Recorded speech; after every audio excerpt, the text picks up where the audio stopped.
OBP pa.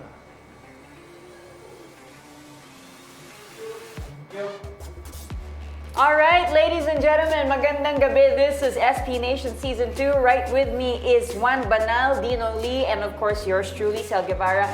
We will be tackling a lot of things in sports today, from local to international, and beginning with, okay, we got the PBA, guys. We got, of course, point guards, NBA, and of course, Collegiate level? Yes, collegiate level basketball as well. So let's begin with Balti. All right, we got a top rookie pick in the PBA, finally settling in sa Converge. So, okay, Charles Tew, who is an assistant coach, for Converge, is saying that this guy is gonna seamlessly blend in with the team. I mean, looking very optimistic. What do you think about that?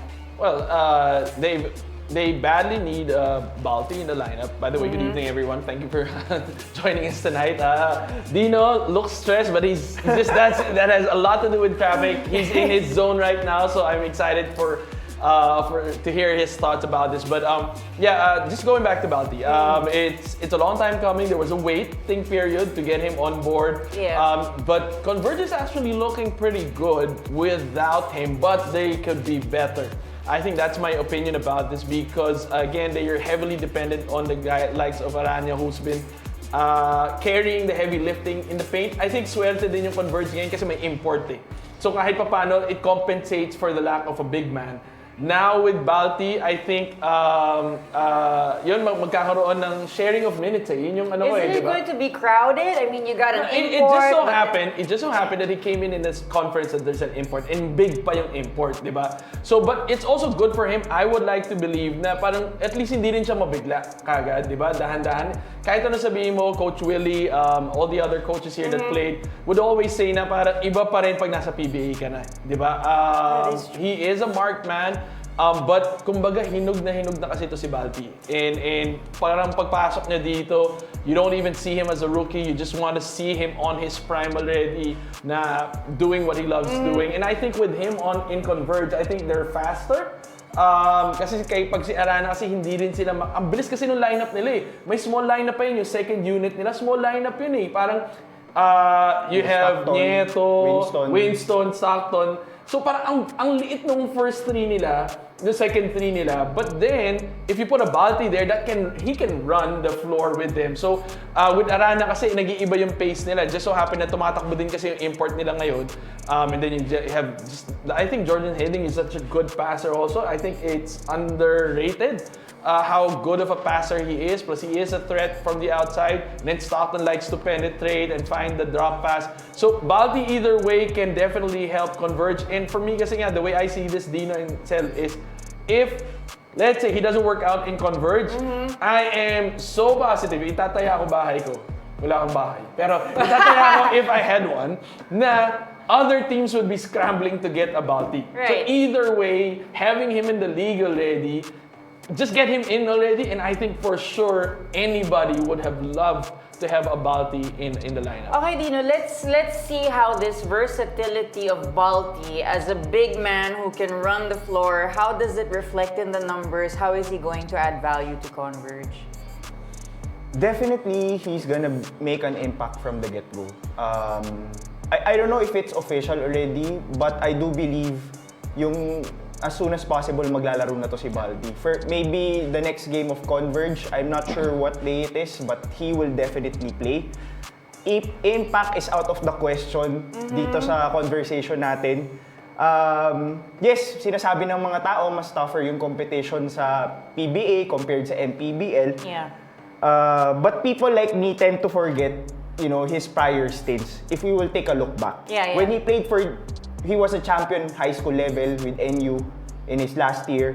And then he was also a 3-time UAAP mythical team with DLSU, 2018, 2019, and 2021. He also had gala stints under Coach Tab Baldwin, That's right. where in the FIBA Asia Cup qualifiers, he had 7.4 points per game, 7.8 rebounds per game. across 23 minutes. That's big. In international competition, 23 minutes, malaki yun across 5 games. And then nung FIBA OQT na nakalaban natin ang Serbia at Dominican Republic, he averaged 21 minutes per game in with producing 7.5 points per game and 4.5 rebounds per game in 2 games. Not bad, International competition, he also had he signed with the B-League team and a KBL team, but eventually hindi siya nag-pan out. Hindi siya nilaro, hindi siya as in na line up na, or parang binitawan na siya nung B-League niya tsaka ano.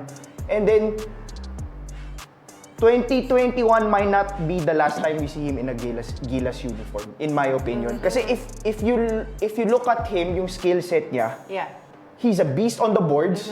I think nung sa Lasal niya, nag-25 games siya. Tapos nakita naman natin average kanina, 16.1 rebounds per game in the last season. Defense-wise, it won't be a question.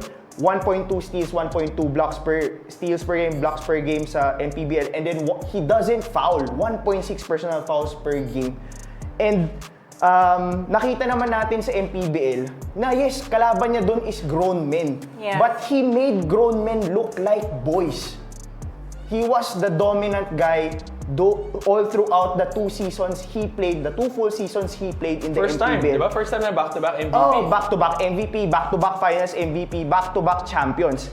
And I think one key stat doon sa MPBL stint niya na dapat tignan natin is the 5.8 assists per game. Because he was drawing a lot of attention. He was the number 1 option for that team. And the fact that he was finding open teammates and I have to say, resulting to which got higher the following year. So yes. it just shows And his you have to understand that selflessness, yung 5.8 assists na yan, a lot of that ang nag-benefit si Ramirez, which is another big who plays in the paint. So imagine that kind of passing prowess with Arana. Exactly. That's a good combination. Tapos, I took a look at the stats, minutes ng rotation bigs ng Converge ngayon. Yeah. Obviously, you have Chick Diallo averaging 38 minutes per game. That's pretty much secured, di ba? And then you're gonna take a look at the 3 other big man that he's gonna compete minutes for. Obviously, at the top of that is Justin Arana, and then Paolo Avillonar, and then Gio Ambohot. Now, Paolo Avillonar only played in 2 games, Gio in 1 game. So ang magiging competition niya dyan is Justin Arana. Arana, who has 26 minutes per game, averaging 16 points per game and 7 rebounds per game. But obviously, yung nilaro naman, yung nasa MPBL si Justin Arana, hindi naman yung impact niya katulad ni Justin Baltazar for the Pampanga Giant Lantern. So I do believe outside of Chick Diallo, the best big man in the Converge Fibers is already Justin Baltazar. And when you're talking about somebody coming into the league kasi, it's very important that the coach is able to usher you in. And what's good about this is that you have, ang consultant kasi ng Pampanga naman is si... Delta. Hindi, si... oh my gosh. Coach... Raiko. Coach Raiko Toroman. So, he's the consultant, and then now he's also helping out with Converge. So you have to understand that the transition won't be that huge. He's a heady player. He knows his place. He knows how to play the paint the right way. Saka may shooting And that's what we saw in Gilas.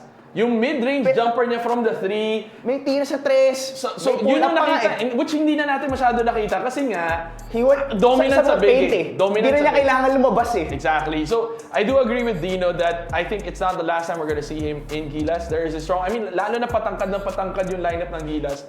I think he has a huge part to play, especially now that makikita. And ito ang interesting dito, Sel and Dino. He's just 27 years old. It feels like he's like 30 or 31 with the maturity, with the number of years he's played in so many tournaments. Akala mo matanda na to si Justin Baltazar. So alam mong pagpasok na ito ng PBA, hinug na talaga siya. Might be a good replacement for Japeth, in my opinion. Agree.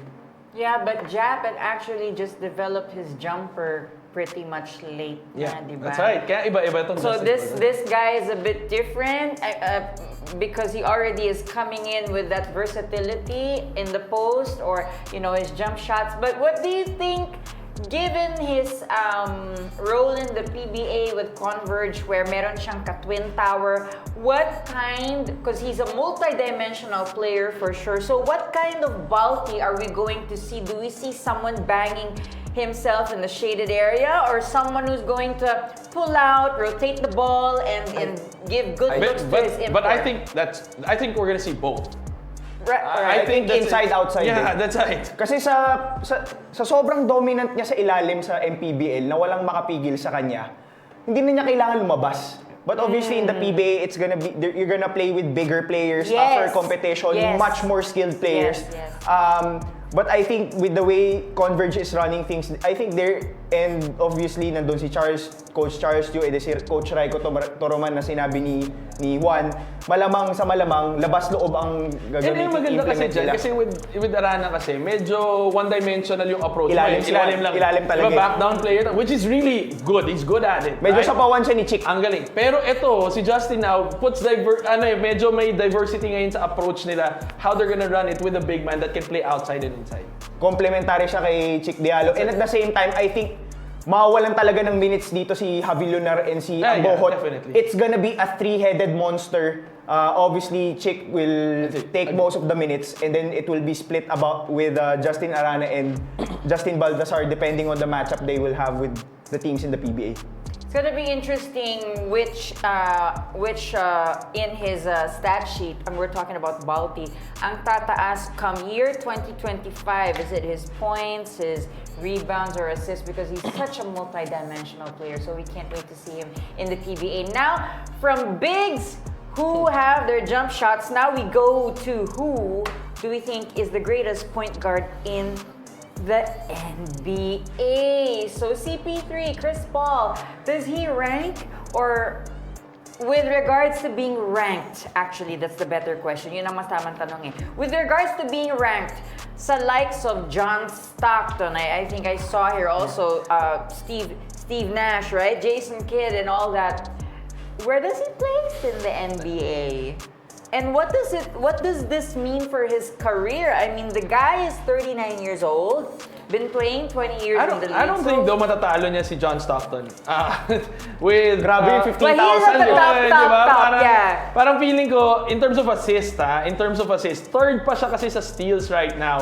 So I think it's John Stockton is the only guy that's kind of stopping. I mean, if you think top of mind, if you have a Mount Rushmore of point guards, okay. I think obviously John Stockton is there, di ba? And CP3 is kind of like trying to scratch his way to be there, di ba? And but the thing about the other guys, that if you take a look, yes, maybe Jason Kidd did travel a little bit, but imagine this all-time assist leader kasama si LeBron James sa top 5. It's crazy, right? Yeah. So you kind of have to define, is LeBron Parang James... ang hirap ilagay sa point guard si LeBron kasi he didn't play like point guard for the most part of his career. But he ranks 4 here out of 5. So out of 5, 4 point guards, and then just. But you have to understand, yung top 3 na consistent in all-time assists and at all-time steals, if we're just basing it on these stats, right? Then you'll always have John Stockton, Chris Paul, and Jason Kidd, right? Top of mind. But obviously, Gary Payton steals, kaya siya nandyan, di ba? And then Steve Nash also, for me, is another guard that you have to consider. But I think you have to base it on the impact that the kind of player. He's a journeyman for one. He's 7th team na yata tong Spurs or 8th team niya na. 7th team na yata. So he went from Hornets to Clippers to Houston to OKC to Phoenix to Golden State. And then ngayon nasa Spurs na siya. Tapos, but if you take a look at also the path to where he is today, he's crazy 38 years old, okay? It's weird lang that... I think 39 na. 39 na. Yeah. You know what's crazy about Chris Paul kasi? Number one is, a point guard should be, I would say, should have the best relationship with his teammates. Kasi point guard ka, facilitator ka. But it seems to me that he doesn't have the best relationships in every team that he goes to. Does this make sense? So parang, sila ni James Harden. They had the good run in Clippers. Actually, lahat ng teams na yun, kumbaga, lahat naman ng teams na na-improve na di ba? From Hornets, tinalo nila sina Dirk sa first round, pumabot ng 7 games yung against the Spurs sa second round. Sa Clippers, dun siya na dub as point god eh. Kasi nga, di ba Lob City with DeAndre Jordan and then also Blake Griffin and then he was the 3-time steals leader nung time na yun and assist leader twice. Tapos napunta siya sa Houston where nag-Western Conference Finals yun. Doon sila nag-away ni James Harden. Clint Capella made a name for himself because of Chris Paul. OKC, nag-playoff sila against, ironically, the Houston Rockets. Umabot Bata pa si Shea nun. Pero siya na yung next eh. Oo, siya na yung next next sila yun. Kaya hindi na rin yun eh, si Chris Paul. Kasi siya na yung kailangan maging all-star eh. Di ba? Ganun din si Chris Paul. Hindi pupatok si Shea. So, Game 7 umabot yun, pero natalo sila. Phoenix, nag-NBA Finals sila, but lost to the Bucks. Diba? Nag-2-0 pa sila nun.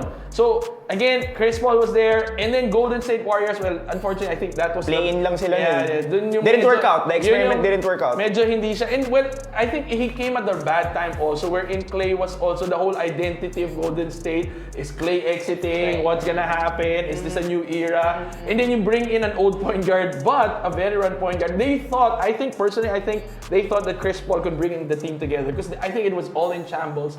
Then they kind of brought it together. Chris Paul, again, nag-experiment off the bench siya ng galing doon. But now, he's in the San Antonio Spurs, which I feel like is the best, again, thing that ever happened to Wembanyama as early in his career. So, I think to say he's the greatest point guard, he isn't for me, personally. But is he in your Mount Rushmore?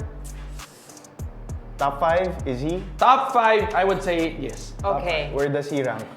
And then who are the guys like in front? Okay, I haven't thought that far, but I would have to say yes. I think John Stockton is obviously on the top of the list. And then, wait, do we consider Steph as a point guard? Yeah. Oh, then Of he's course, obviously yeah. there. Definitely. Diba? Obviously, kasi iba rin yung style There ni should be Steph. there should be another slot here. Diba? Actually. Iba eh. Parang hindi mo naman titingnan si Steph as So an assist you think leader. Steph is over? You put May Steph Kyrie ka over? pa.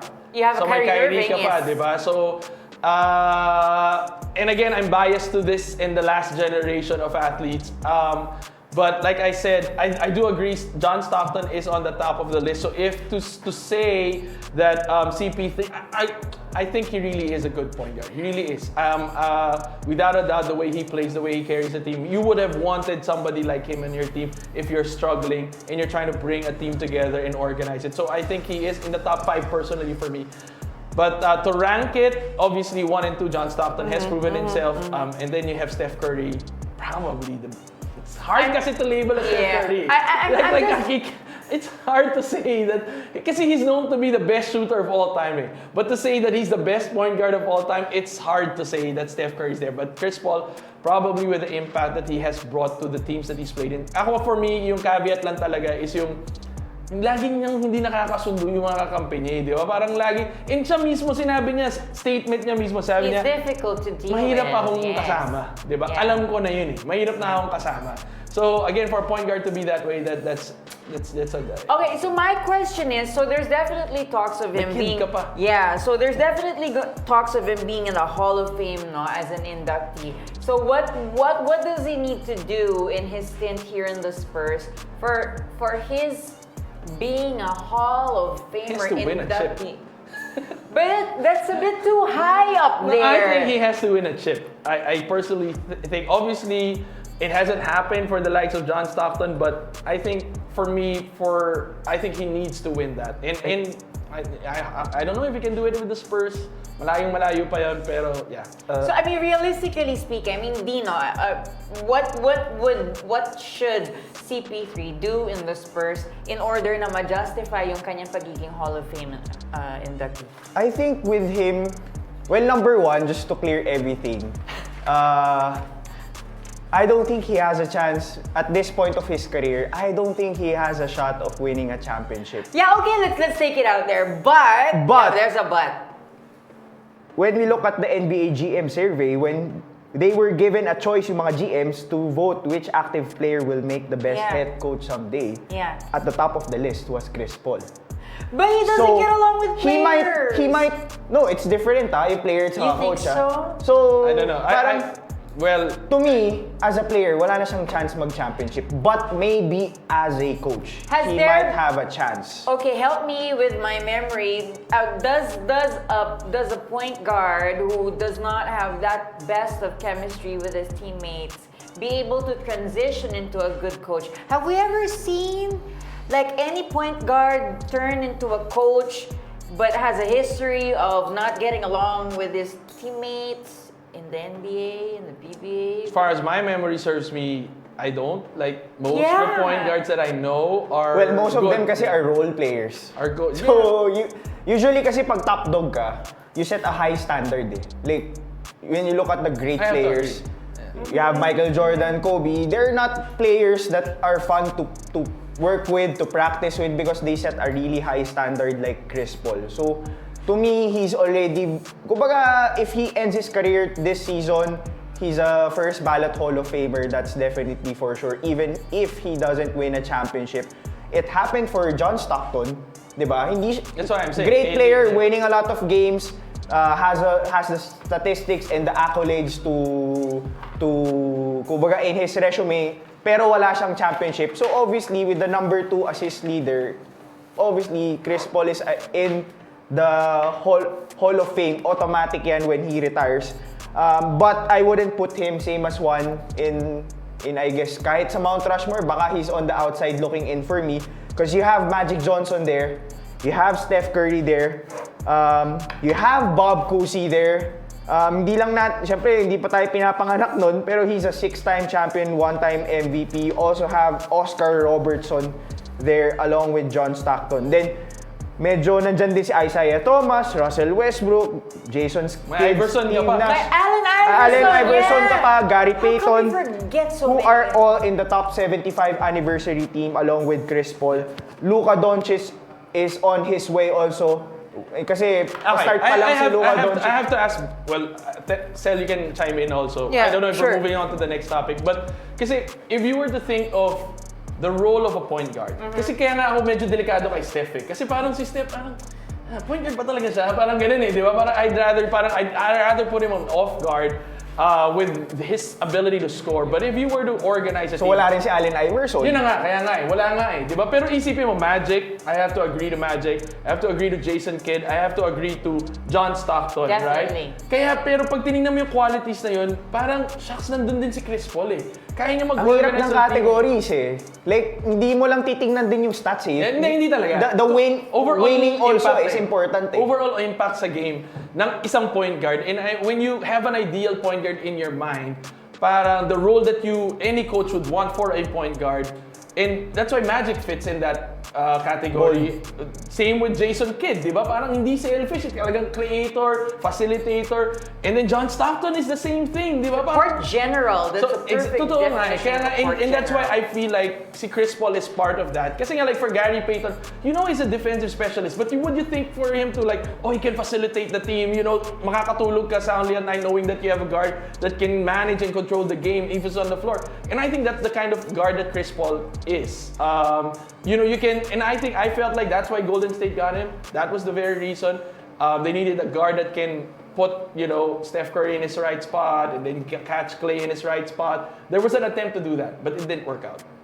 Too much egos. in He's the up there, roster. but I would still go for like Bob. I mean, I would put John, Bob, Cousy, Steph Curry, and Magic Johnson ahead of Chris Paul. So True. still John at the top. Yeah. For May sure. Steve Nash pa nga tayo, nag-MVP yun. Exactly. And who's also a good So facilitator, difficult. di ba? Yeah. So parang, I don't know. Medyo, Tough, tough. yung window kasi ni Steve, medyo, si Chris Paul medyo mahaba rin eh. Ang hirap eh.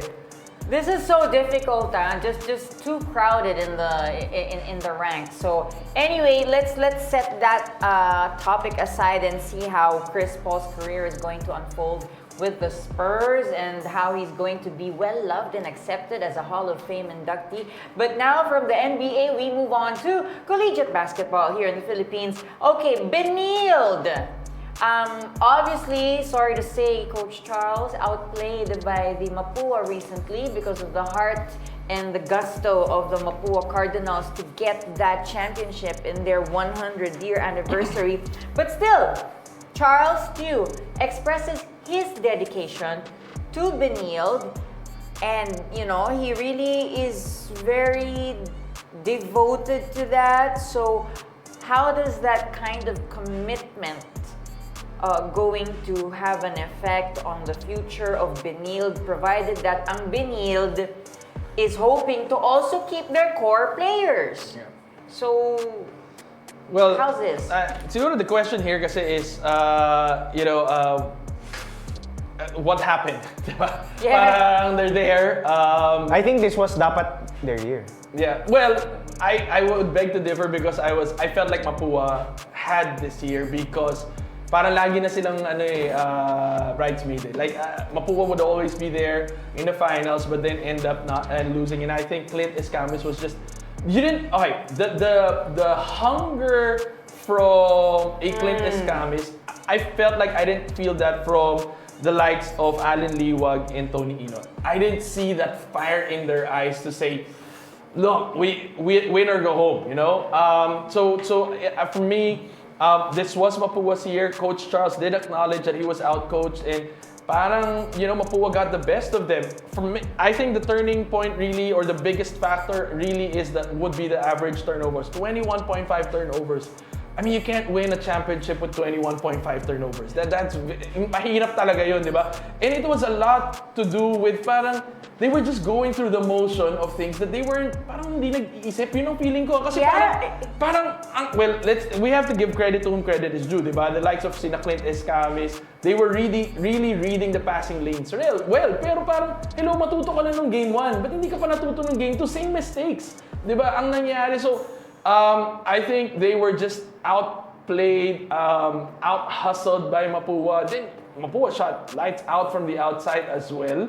Yung kumpiyansa ng Mapua, and I felt like, obviously, a lot of people say, siyempre nanalo na. Pero looking at the game, judging it by how they played it, parang it felt like Mapua wanted it more. I'm not saying that Benil didn't want it, but I think Mapua wanted it so much more than they did because it came out with the way they played the game. It's just really the heart in taking everything that they scouted. That's where Mapua really stood out. Tsaka, hindi ba, if you're turning the ball over and you're not handling that basketball well at the start of the game, especially when your key players are expected to do that, parang it's really a matter of hunger, no, Dino? Well, if you look, just by looking at the stat sheet, one of the things that Juan mentioned is yung turnover. Talagang when you're giving the ball away, one thing you're taking away from your team is you don't get to attempt or take shots. Yeah. So bababa yung attempts mo. On the flip side, mas maraming shots ang makukuha ng Mapua compared to your team. So, by the looks of it, in the first game, the attempts plus 16 attempts ang Mapua in CSB. And it's not that CSB didn't shoot the ball well. Nung game 1, they on the field 45% sila. And on the second game, they were actually 48% from the field. So it's not that they didn't shoot the ball well when they were taking those shots. It's just that na-outshot sila ng Mapua because of the amount of turnovers. Imagine, in a championship game, you're 19 steals ang Mapua sa game 1. And then game 2, 10 steals naman sila. So parang sa akin, ang hirap manalo ng game if you're giving away so much opportunities to your opponent. Would you agree with me, Dino and Sel, na if I were to say na on paper kasi, really the way that the strong group poured so much, I think, support for Benil, they were able to get top-tier players from other teams, diba? Nakapag-recruit Si Alin Liwag, diba? Exactly. Tony Inot, Justin Sanchez. Exactly. Ito ang tricky part. For me kasi, lumabas tuloy yun sa finals. Kasi yung Mapua... Individuals yung Tsaka solid yung core ng Mapua. Kumbaga, dumaan na sa Baguio. They were the better team. Exactly. Lumaban. Binuo tong team na to early on and then they were fighting together. So solid yung core nila paakyat for the years that they've played.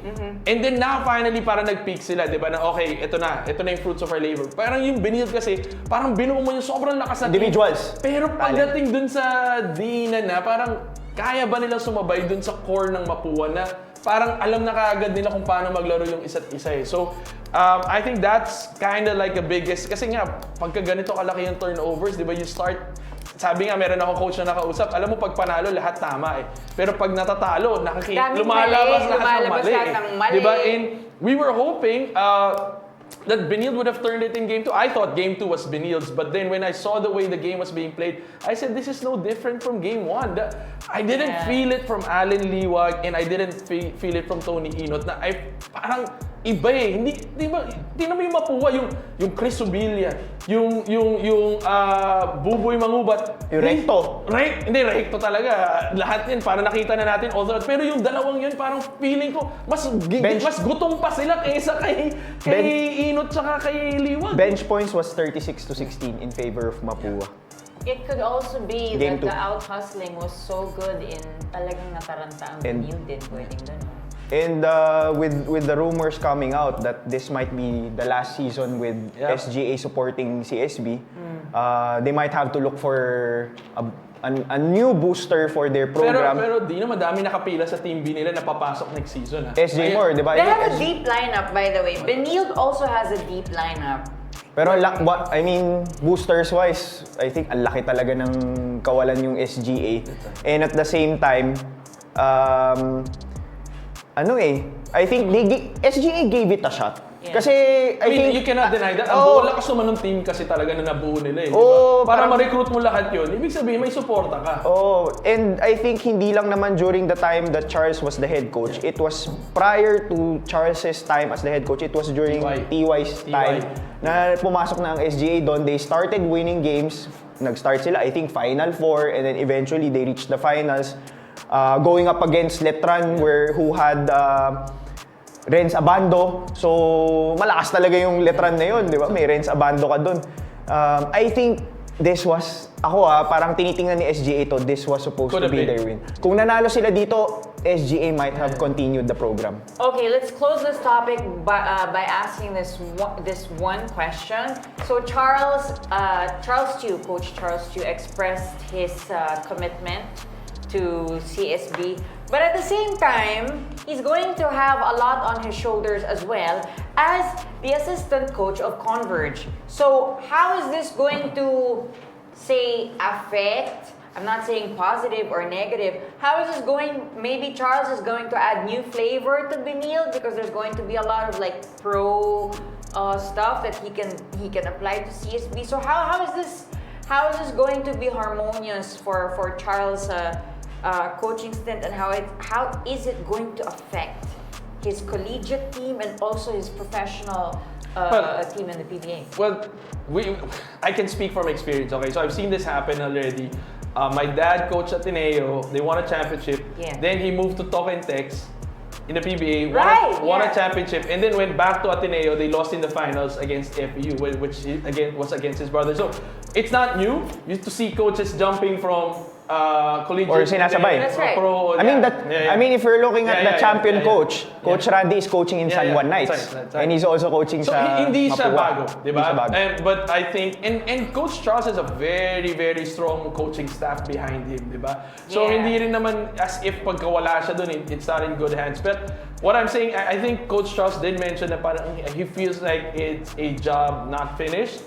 And he said na baby niya nga itong Benil coaching in this collegiate level. So I think he will, given opportunity, I think he will come back and he will try to finish what he started. And I'm excited for Benil. Do you think for that championship. do you think he has to choose between, or Well, normal naman, di ba? May sinasabay ka talaga eh. Yeah. That's what I Pero, believe also. Again, ang tricky question dyan is, basta hindi magsabay naman talaga per se, magsabay-sabay. Pero again, if you're chasing after two rabbits, you end up catching none. So, we'll see.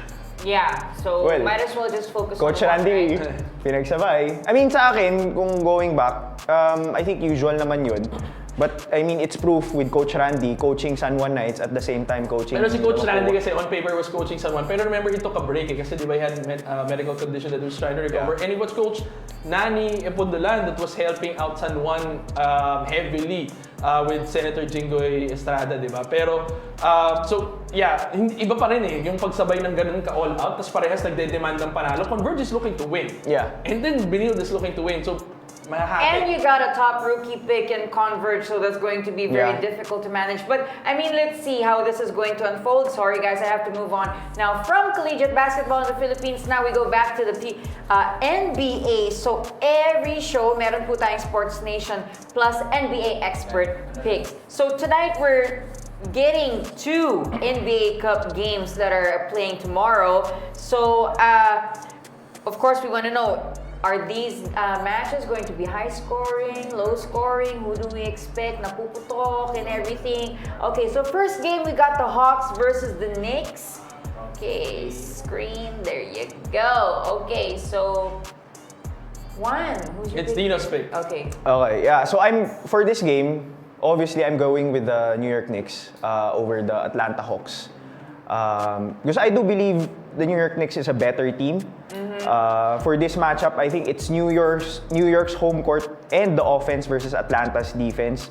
And when we look at the only thing that I see Atlanta having an edge over New York is their depth, which is their bench. Kasi sa New York, parang si Miles McBride lang yung maaasahan mo dyan. Now, when you look at the bench of Atlanta, you have a three-headed monster with DeAndre Hunter, Bogdan Bogdanovic, and then Onyeka Okongwu, who's, they've been scoring double digits. I think they're averaging, all three of them, double digits coming off the bench.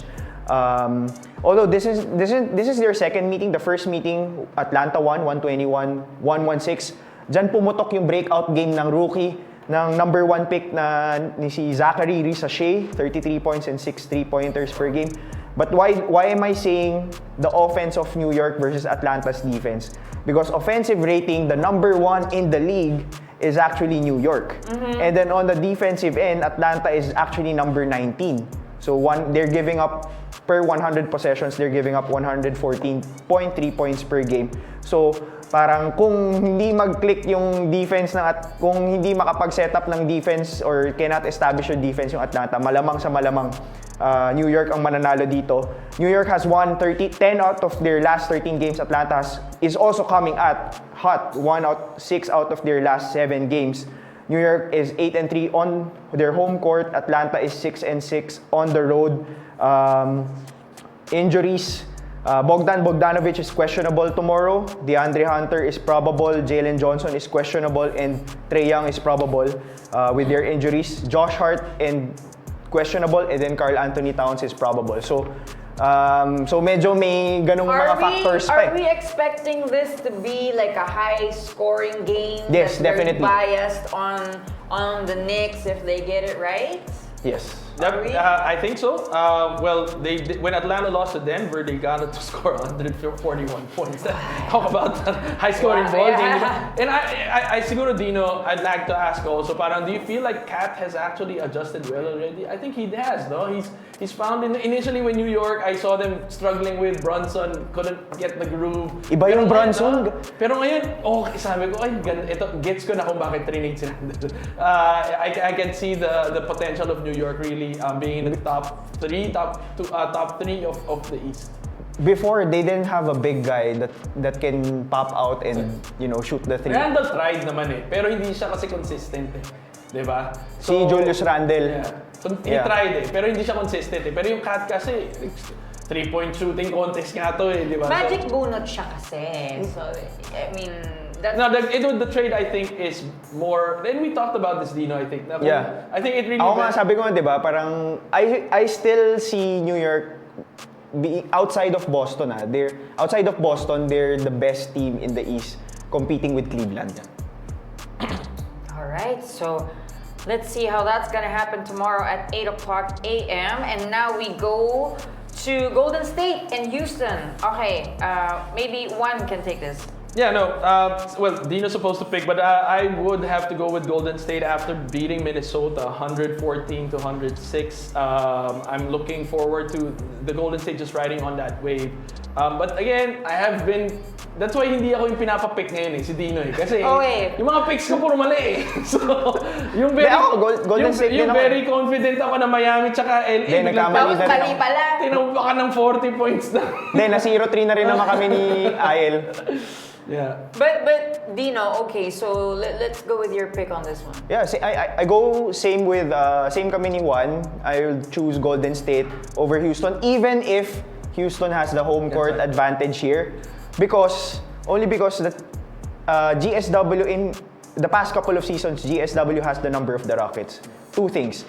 GSW has 15 consecutive wins over the Houston Rockets. The last time they won against Golden State was pre-pandemic. February 20, 2020. And at the time, they still had James Harden and Russell Westbrook in their team. So, bago mag-lockdown yun bago mag-lockdown yun. And pag nasa West ka, both West teams, nakakalaban mo yung mga West teams 4 times in a year. Now, if you look at, tapos this season, 2-0 ang Golden State sa Houston. First meeting was an overtime game, 127-121. They didn't have Steph, but Buddy Hield at 27 points. Maybe maybe a poor man's Klay Thompson si Buddy Hield, but he can shoot the ball, 27 points, and then Jonathan Kuminga, 23 points. Second meeting, 99-93, with Golden State winning. No Steph, no Draymond, Kuminga putting up 33 points. Now, the interesting here is defensive rating wise, Houston is number 2 in the league, number 4 din ang Golden State. Offensive wise, number 15 ang Golden State, number 16 ang Houston. So it pretty much even, medyo patas tong team na to. That's why they've had close games all throughout. But in this game, hindi maglalaro si Steph, maglalaro si Draymond. Ang questionable lang for Golden State is Andrew Wiggins with the right ankle impingement, and then Alperen Sengun is questionable with the left knee soreness. Malaking mabigat kung mawala si Andrew Wiggins. How much is going to be gone if he's injured and not? Meron ka namang Draymond, tsaka malalim ang lineup ng Golden State. Mabigat sa Houston pag wala si Alperen Sengun. Kasi yun yung presence nila in the paint. I think he's averaging a double-double this season.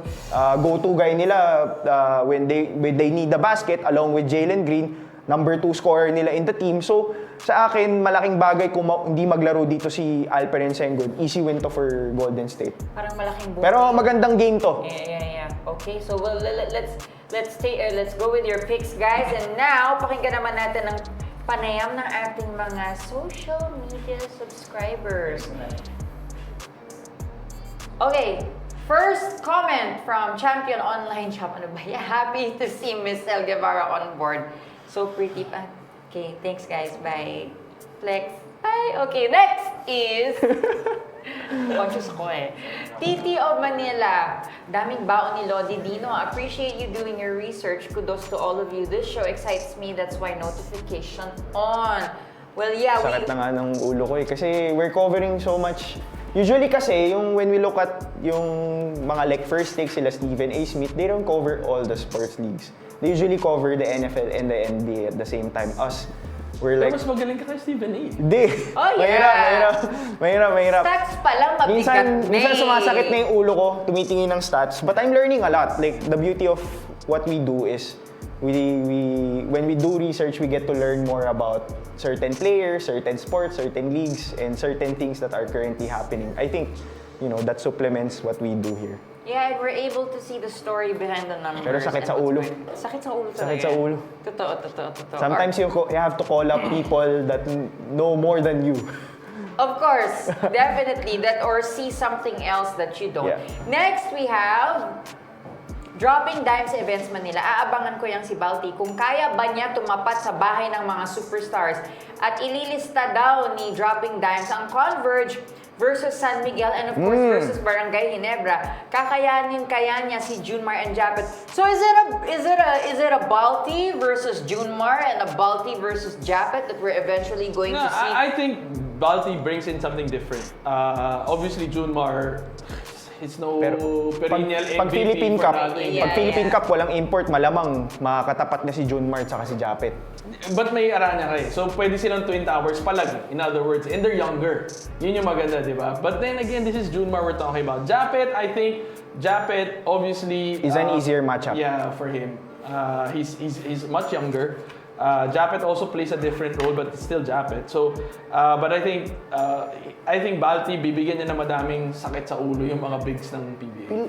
Feel ko papalag siya kay Junmar At this juncture of Junmar's kasi I think medyo dumaan na rin yung pick ni Junmar. So ako, I think at this juncture of the career of Junmar, I do believe ngayon si Balti is 27 pa lang. Feel ko papalag siya Obviously, Japet, I think I see Balti winning that matchup. Pero Junmar, tingin ko papalag. Sa Philippine Cup, maganda makita yan. In the Philippine Cup, yeah, where Junmar is very dominant. I won't even put hindi ko nga itatapat si Balti kay Junmar. Bakit? Kasi sayang eh. Di ba? Parang mapapagod siya, papantayin niya si parang may Arana ka naman na pwedeng tumapat eh. Di ba? Parang, kasi ako, I would rather have Balti really fresh in offense because I think he's iba Saka mas mobile si Balti compared to these two guys.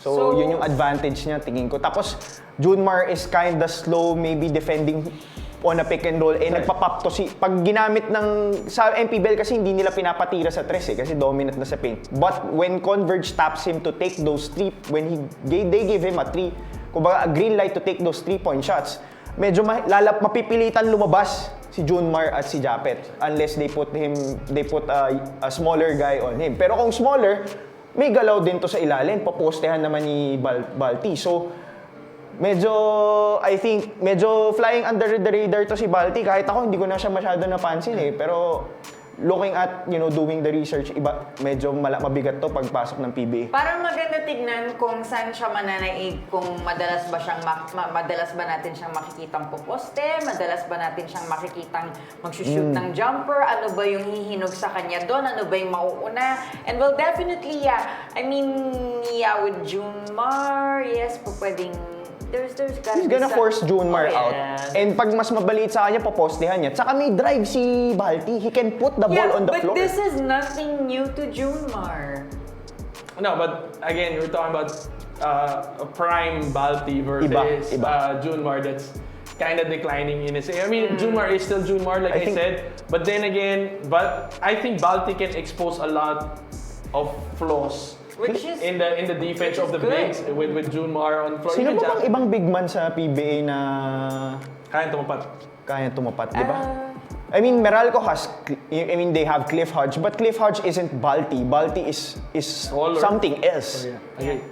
Is something else. I mean, Cliff Hodge, you can count on him pag rebounds, pag putback, magro-roll, pero Balti may galaw. The guy does the dirty work is Cliff Hodge, but I think Balti is not. Balti does the dirty work and he can play. I'm so tired already of talking about Balti and trying to anticipate what's gonna happen because I just want to see him on the floor. In all honesty, I've been wanting to see him on the floor. Gusto ko na siyang makita maglaro, gusto ko na makita na pumalag, makita ko na yung lahat to assumptions eh. Kami ni Dino, lahat ng ibang mga nag-uusap dito, puro assumptions. Parang confident ako with Balti. I'm confident. So we want to see it. I'm confident. It's about time that we want to see someone like Balti in action because we've been talking about him for quite some time now. And it's all again, parang haka-haka, di ba? Until you're actually there, then it's not gonna happen. So we want to see Balti on the floor. So we're excited. We're all excited to see this happen. What makes the fans and us excited is the fact that he's such a multi-dimensional player. Hindi natin alam kung anong mauunang lumabas sa kanya dito sa liga ng mga superstars. So, yeah, I mean, the best of luck to you, Balti. I think you're more than ready at 27 years old. Parang his accolades are unbelievably talagang stacked. So, yes, next social media comment is from Justine Ray Mendaro. So, this is NBA about the point guard. So, Chris Paul can play until his 25th season in the NBA. So, that makes him, so if he's 39... 28th season na siya eh. 20 44. seasons in, he's better compared to other starting point guards in the league, and only a championship is missing to his Hall of Fame career. He's on the top 5 point guards of all time. No, Mount Rushmore nga. Yun yung conversation kanina with Dino na he's Mount definitely Rushmore. top. I really feel like he is.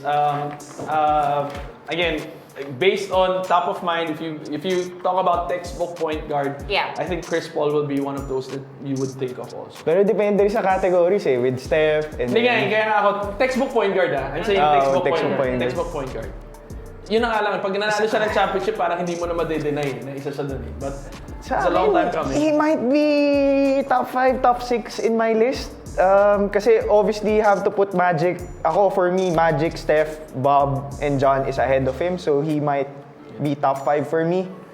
So, pero hindi lalabas siya ng top 10, definitely. Easy. Ay, hindi nalalaglag doon yun, yes. Pero I heavily doubt na aabot siya ng 25th season.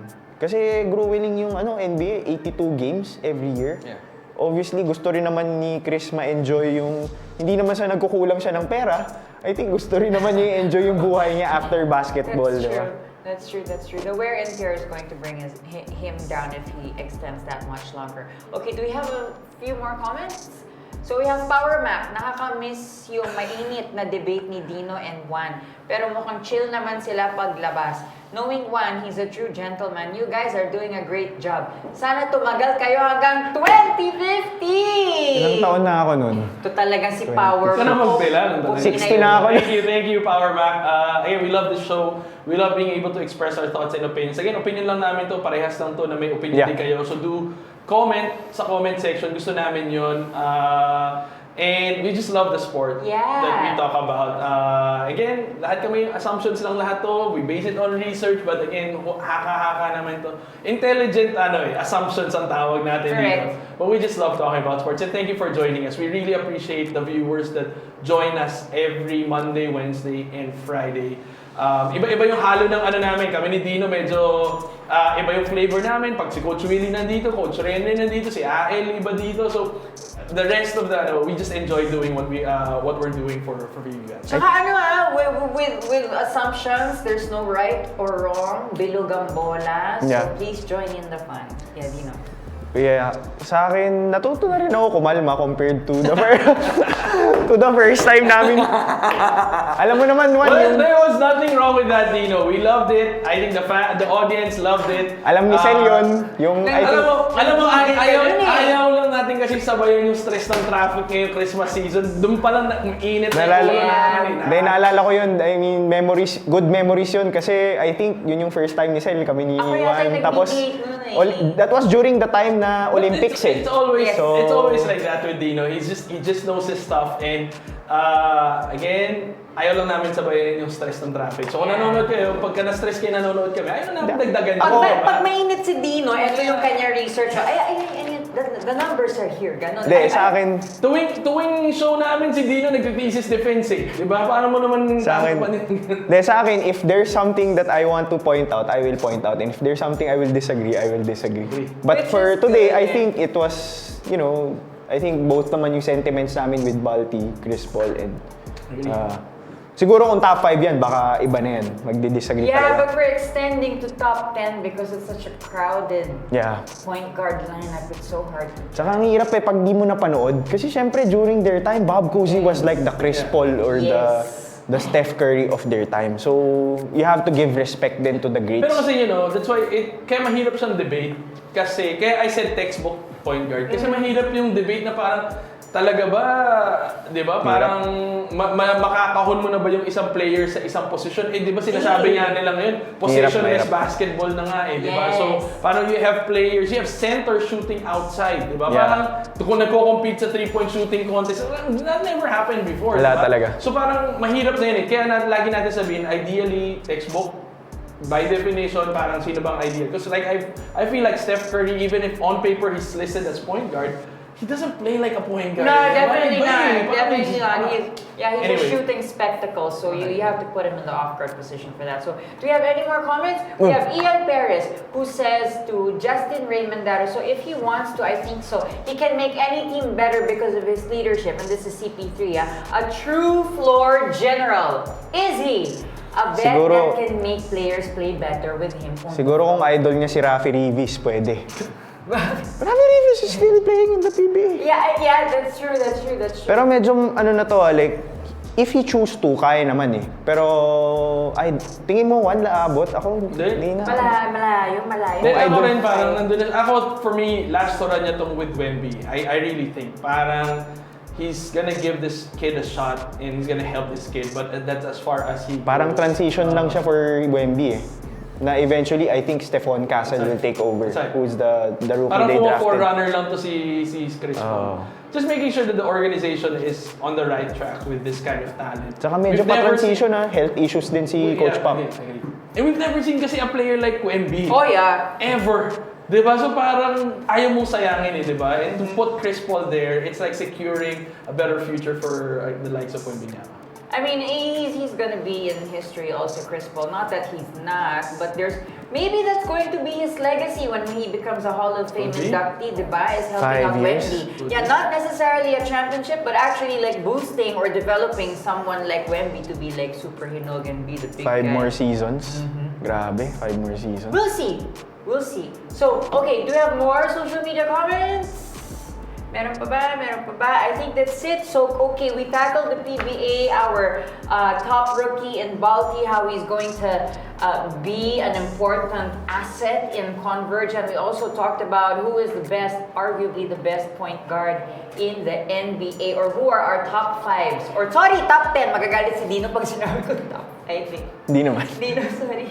Ayun. And also, collegiate basketball in the Philippines. Yeah, Benil, Coach Charles, the best of luck. You know, this guy will give his all to build a team and take it to a higher level.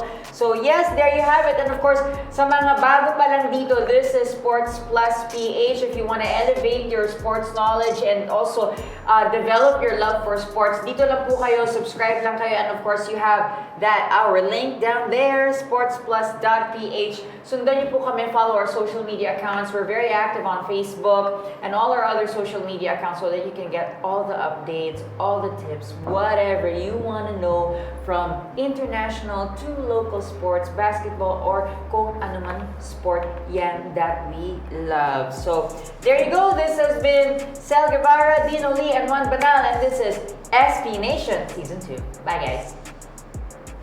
There's a bunch of different things that just like put it all together. Everything has like a different meaning.